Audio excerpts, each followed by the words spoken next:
Good morning all of you. Welcome to my YouTube channel education है। तो साथियों, आज आप लोगों की क्लास है मनोविज्ञान पेडागोजी की मोस्ट इम्पोर्टेंट क्लास है, जो सीटेट के लिए अति महत्वपूर्ण क्लास होने वाली है। तो पहला क्वेश्चन आपकी स्क्रीन पर है, अध्यापक विज्ञान का मुख्य केंद्र क्या है? फर्स्ट ऑप्शन बच्चा, सेकेंड ऑप्शन पाठ्यक्रम, थर्ड ऑप्शन कक्षा और फोर्थ ऑप्शन है संपूर्ण शिक्षण प्रक्रिया। तो अध्यापक विज्ञान का मुख्य केंद्र होता है संपूर्ण शिक्षण प्रक्रिया, यानी fourth will be the right answer. Next question पे चलते हैं। क्वेश्चन नंबर 2, छोटे बच्चों की रुचि किस प्रकार के परिवेश में होती है? फर्स्ट ऑप्शन पारिवारिक परिवेश, सेकेंड पड़ोसी परिवेश, थर्ड स्कूली परिवेश, फोर्थ कार्टूनों का परिवेश। तो सेकेंड का first will be the right answer हो जाएगा, पारिवारिक परिवेश। नेक्स्ट क्वेश्चन पे चलते हैं। क्वेश्चन नंबर 3, छोटे बच्चों को कैसी क्रियाओं में रुचि होती है? फर्स्ट ऑप्शन व्यक्तिगत कार्यों में, सेकेंड सामूहिक कार्यों में, थर्ड माता पिता के कार्यों में, फोर्थ स्कूली कार्यों में। तो थर्ड का second will be the right answer, सामूहिक कार्यों में। नेक्स्ट क्वेश्चन पे चलते हैं। क्वेश्चन नंबर 4, अत्यधिक वाचाल, प्रसन्नचित्त तथा सामाजिकता के धनी व्यक्ति का व्यक्तित्व होता है। फर्स्ट ऑप्शन अंतर्मुखी, सेकेंड बहिर्मुखी, थर्ड संतुलित और फोर्थ इनमें से सभी। तो फोर्थ का second will be the right answer हो जाएगा, बहिर्मुखी। नेक्स्ट क्वेश्चन पे चलते हैं। क्वेश्चन नंबर 5, बीजगणित के सूत्र और संस्कृत में व्याकरण के सिद्धांत बच्चों के लिए क्यों कठिन प्रतीत होते हैं? फर्स्ट ऑप्शन बच्चों को मूर्त चीज़ें आकर्षित नहीं करती हैं, सेकेंड रुचि कर नहीं लगते, थर्ड जो भी तथ्य अव्यक्त होते हैं और बच्चों को अर्थहीन लगते हैं वे कठिन प्रतीत होते हैं, फोर्थ भूलना बहुत जल्दी होता है। तो फिफ्थ का क्या आंसर है? C will be the right answer. Next question पे चलते हैं।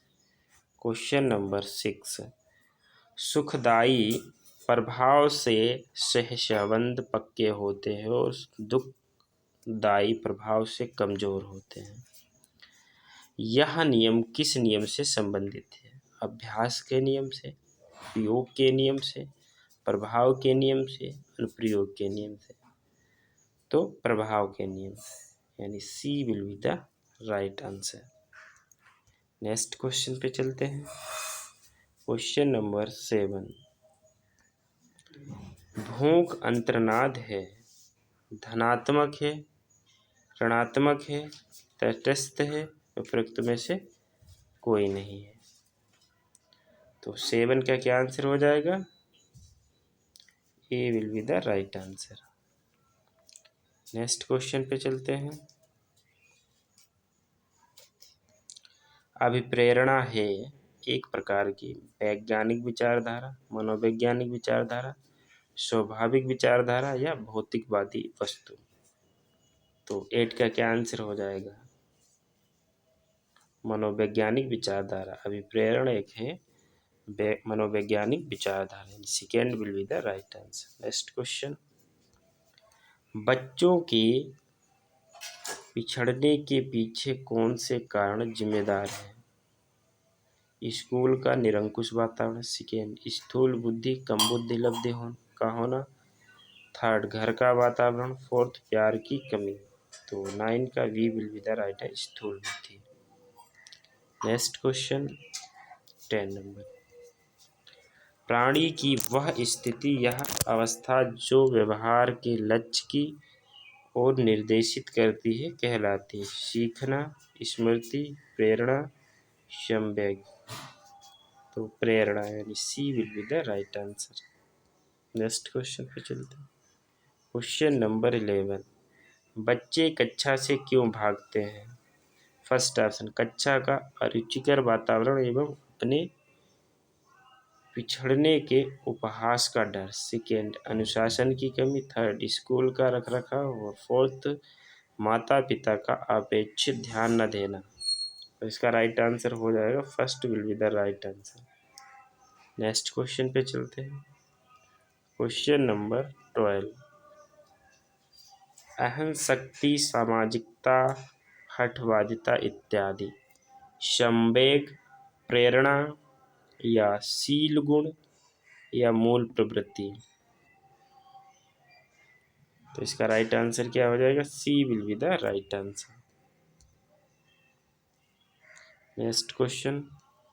हमारे पाठ्यक्रम में तीव्र बुद्धि बच्चे के लिए कुछ विशेष न होने से वह कक्षा में असामान्य व्यवहार करता है। ऐसे बच्चों के लिए क्या करना चाहिए? फर्स्ट ऑप्शन, उन्हें विशिष्ट सम्मान देना चाहिए। सेकेंड, उन्हें गौरव बोध की प्रशंसात्मक टिप्पणी से नवाजा जाए।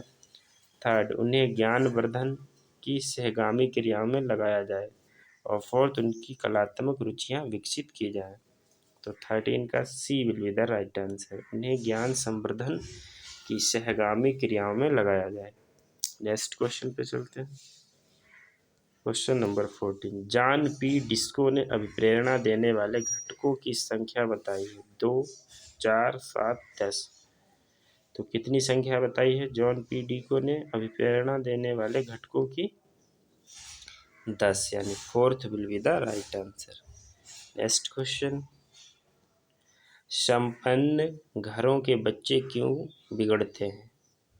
अत्यंत प्रसन्नता के दोष के कारण। सेकेंड, अनुशासन की कमी और लाड़ प्यार के कारण। थर्ड, अनावश्यक सुविधाओं के कारण। और फोर्थ है, माता पिता द्वारा बच्चे की ओर से लापरवाह होकर केवल अपने आमोद प्रमोद में धनार्जन व्यस्तता के कारण। तो 15 का D will be the right answer. Next question पे चलते हैं। Question number 16। यदि कोई व्यक्ति अधिकतर परिस्थितियों में संवेगात्मक अस्थिरता प्रदर्शित करता है तो मनोवैज्ञानिक रूप से माना जा सकता है कि उसमें संवेगात्मक अस्थिरता का डॉट डॉट है, गुण है, शील गुण है, मानदंड है या मूल प्रवृत्ति है। तो शील गुण, यानी second will be the right answer. Next question पे चलते हैं। Question number 17। शिक्षक को सीख सिखाने की प्रक्रिया में क्यों महत्वपूर्ण माना गया है? वह ज्ञान का प्रदाता और अतः श्रेष्ठ है। सेकेंड, शिक्षक एक सजीव रूप में ज्ञान धारा बच्चे तक प्रवाहित करता है। थर्ड, वह उच्च ज्ञान को समझ सकता है। और फोर्थ, वह बच्चों पर प्रभाव जमा सकता तथा उनको परीक्षा में कम अंक दे सकता है। तो 17 का we will be the right answer. Next question पे चलते हैं। Question number 18।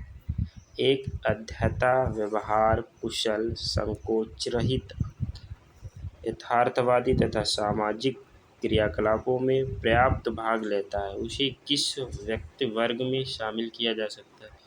उभयमुखी, बहिर्मुखी, अंतर्मुखी या उपयुक्त में सभी।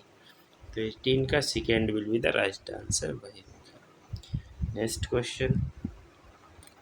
उच्च कोटि के सुसज्जित शिक्षा कक्षों में शिक्षक की क्या उपयोगिता है? वह उन शैक्षिक उपकरणों को चलाता है। सेकेंड, वह शिक्षण सामग्री को समझता है। और थर्ड है, वह पाठ्यक्रम में प्रदत्त विषय के उपकरणों के माध्यम से सजीव और उपयोगी बनाता है। फोर्थ, वह बच्चों को प्रयोग कराता है। 19 का C will be the right answer. Next question पे चलते हैं। शिक्षक अपने सीखने वाले बच्चों का मूल्य करने में किस प्रकार उपयोगी है? बच्चों का समय समय पर परीक्षण करने के द्वारा, बच्चों का मार्गदर्शन करने एवं उनके शैक्षिक तथा सहगामी क्रियाओं में प्रोत्साहन के कारण, बच्चों को उच्च श्रेणी प्रदान करने के कारण या बच्चों को व्यक्तित्व का विकास करने के द्वारा। तो इसका राइट आंसर है second will be the right answer. Thanks for watching.